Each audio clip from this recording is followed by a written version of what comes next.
So with the new crop growth speed update, every old garden farm design became obsolete, as you don't need any light sources or multiple plot farms in order to get a fully infinite, really efficient farm. Before we begin, I'm going to do a quick showcase of the farm on MelonKing's Island, so you can see how this farm is supposed to work and how to farm every crop in it. We're gonna start with the top crops right here, which is wheat, carrots, potatoes, and Netherwart over there. So we're just gonna go on the west side of the farm. You can see that on the top left corner in the F3 menu. We are on the west side. We're gonna go over here and start on this side. If you want to farm this with one hand, I suggest you go into the escape menu, options, controls, and bind your attack key right here to your keyboard. I chose X, and you can farm without having to use your mouse. And now we're getting close to the edge. Once we get up close over here, we're gonna get pushed onto the teleport pad by the water, and now we can just resume farming.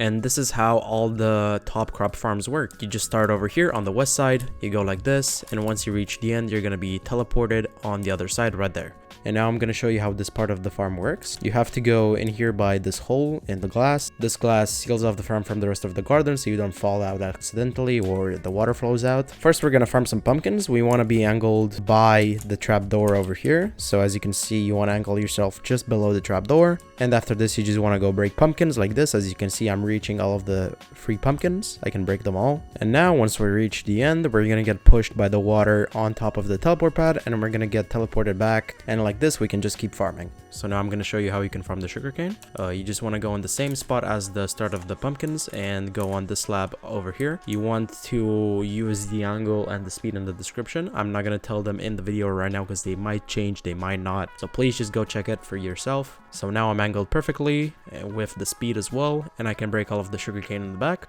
And once you reach the end, you're just gonna fall down onto the teleport pad, and you just gotta move up, and as you can see, you just walk straight on. And this is the loop that goes all around your mega farm. This works by using the head and the trapdoor. So as you can see, you can climb on top of the head, then the head brings you on top of the trapdoor, and then you can walk on the slab. And this is how you basically can straight up walk on here if you hold W. So now I'm gonna teach you how to farm the mushrooms. This is behind all the multi-farms, as you can see. And now I'm gonna use the angle and speed in the pinned comment. You gotta set your fungi cutter to red. So now you just go around breaking the mushrooms like this. You don't want to break the last row one, as if you break the last row one, they won't grow back, so just leave one row. And now we're getting really close to the end. We keep breaking our mushrooms, and we're gonna hit the last teleport pad. And as you can see, we just got teleported perfectly, and now we're gonna continue farming our mushrooms. And this is a perfect loop, so you can just go around, farm all the mushrooms you want, and then you can leave.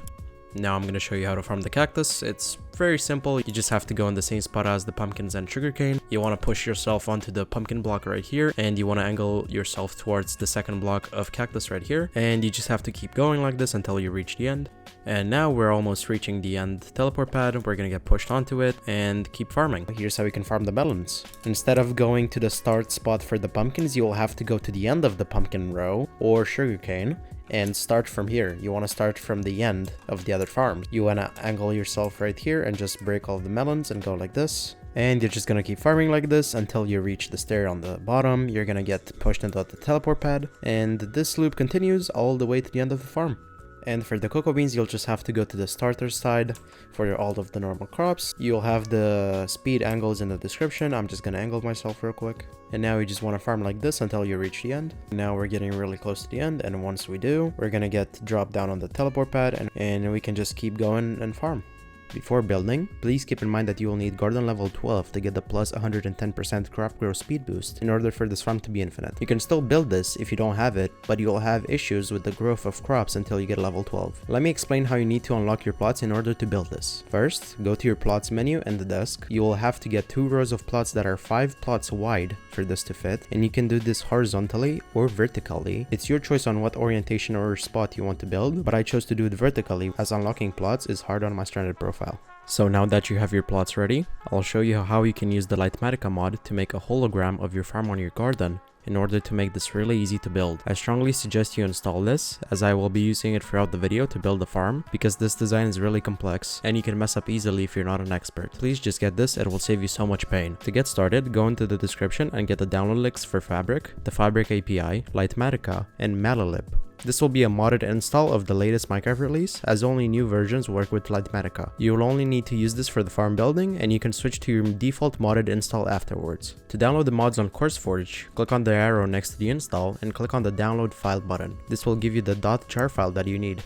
Besides that, just click on the download button on the Fabric website. Once you downloaded everything, click on the Fabric installer. You don't need to change any of the settings, just click the install button and then wait for it to finish. After that, open up the Minecraft launcher. You should have a Fabric profile already created, but we don't want to use this as it will reset your other profile settings, meaning you'll lose your configuration if you use Forge 1.8.9 with mods on your Minecraft launcher. To fix this, click on the installations button, delete the profile created by Fabric, and after that click on new installations. Name this new installation however you like. For the version, select your Fabric installation and click on the browse button for the game directory. You'll have to pick a spot for you to install Fabric. Just choose anything besides your .minecraft folder. You'll need this folder very soon, so please note down the location or remember it because you're going to be installing the new mods in it. After all this, go back to the play section, select your new profile and click play. This will make you a new Minecraft install in your chosen folder, and after the game starts up successfully, just close it. We still have to place the mods and schematics in the installation directory. To do this, just go to the folder that you chose for the installation earlier. If you somehow forgot it, just go to the installations tab in the Minecraft launcher and click on the folder icon on the Fabric profile. Now, just take your other free mod files, which are Litematica, Forge API and Malilib, copy them in the mods folder, and then create a folder named schematics in the installation folder, and drag the Litematic files for the MEGAFARM. Download this into the description. With all of that out of the way,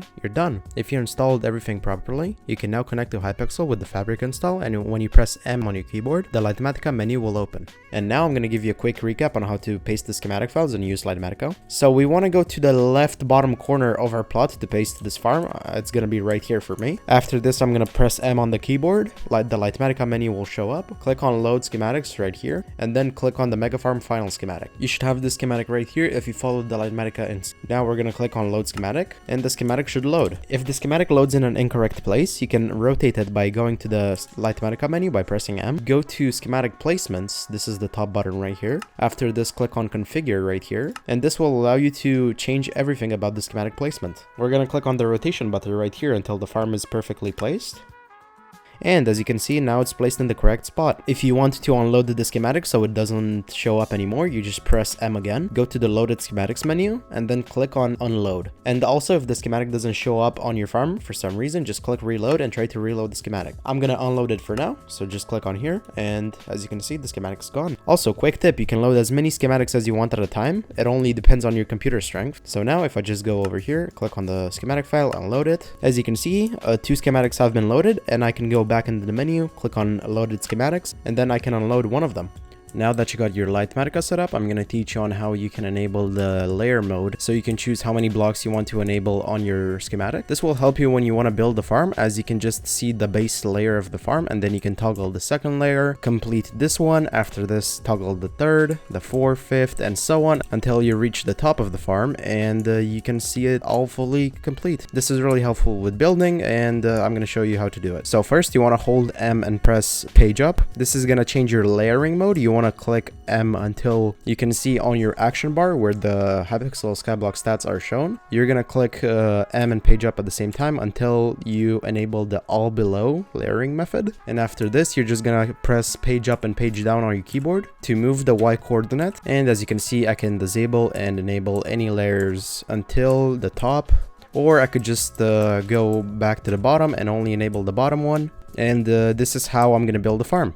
Please keep in mind that the layering mode would start from coordinate Y0. You would probably have to spam the page up button like 60 times until you get the Y coordinate set as the base bedrock layer on the garden is 67. So just keep pressing it until you're going to see your first layer of the farm show up, and then you can just click it as much as you like to get the other layers to render on the farm. And now I'm going to share with you some of the most common mistakes and other info that will help you to make your farm work. First, if you want to place the ladders for the cactus rows, use a builder's ruler. It doesn't matter what side they are facing, just make sure to place them as they will block the water from falling down. The snow on the teleport pads prevents glitching into them when teleported. Use a snow shovel to place a layer of snow on the teleport pad by right-clicking on a nearby block, and the shovel will place a layer of snow on top of it. Also, the farm schematic won't include the water pushers for the top crop farms. These are designed to push you up close to the dirt so you can reach the 5th row of crops without having to press any keys. You will have to build them on your farm as well. Just place 3 dirt blocks at the end of the row, followed by 2 stacked fence gates on each side, some water in the middle to push you, and the pressure pads to block the water from flowing. Just repeat this on every row where a teleport pad should be placed. So now we're gonna have a talk about how you can set up the teleport pads on your farm. I have made 2 diagrams to show you this. This is the first one I made. It's for the west side of the farm. As you can see, every teleport pad is color coded and named. So this is how you're supposed to name them all. Pause here if you want to look at this and then you can continue with the video. And this is the setup for the west side of the farm. It is basically the same, just with a bit of modifications. It shows you the full names of every teleport pad and where they are located. Also, pause here if you want to look at this setup. And now we're going to discuss how you're supposed to connect all of these teleport pads. As you can see, there is a multi-farm TP pad setup and the top crop TP pad setup. The top crop one is for the wheat, carrots, potatoes, and netherwort. This is what you need to follow. And the multi-farm is for the bottom teleport pads that manage the other crops. This is a full list on how you want to connect them together. But just pause here if you want to look at it. Also, the east one and west one on the top crop TP pad setup, they are supposed to be set to face north and south, and don't let them be on player direction. You have to set them on north and south. Besides this, everything's good to go. You have your full list here. For the speeds and angles that you need to use for this farm, please check out the pinned comment. It will have the best speeds and I'll edit the comment in case anything changes. I will not say them in the video as Hypixel can change one tiny bit of code and make the speeds all wrong. Just look down in the comments if you want the updated list of speeds. But